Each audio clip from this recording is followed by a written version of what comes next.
Mga kapuso, gwardiya sang Rizal Elementary School sa Iloilo City ginatudlo naglampos patay sa layaw nga ido sa sulod mismo sang Bulutuan. Si Kim Salinas nakatuto.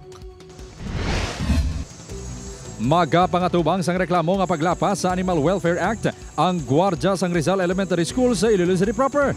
Ang gwardiya ang ginatudlo nga naglampos patay sa layaw nga ido sa sulod mismo sa Bulutuan sa Agosto 20. Sunod sa kapulisan, Agosto 30 sa nakabaton sila sang report sang isa ka Animal Welfare Group. Base sa report, may nakakita sa gwardiya nga naglampos ang tubo sa ido. Tubtob nga ini ang napatay. Ang gwardiya man kuno mismo ang naglubong sa ido sa likod sa Bulutuan. Allegedly nga saruso sa ido. Kamuto sir nga hindi ay intensyon nga nampaka ng ido.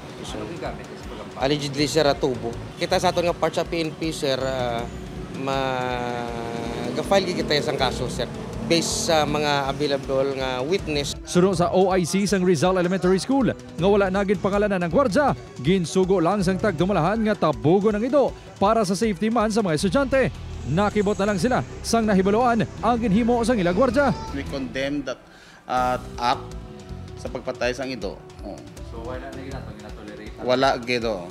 Ang ato man lang yung safety sa mga bata regarding sang rabies. Ginrelieve na ang gwardiya sa Lunes, Setyembre 1. Nagpatigayon naman sang orientation ang Bulutuan sa ilang mga gwardiya tuhoy sa insakto nga paghandle sang kasubong nga sitwasyon.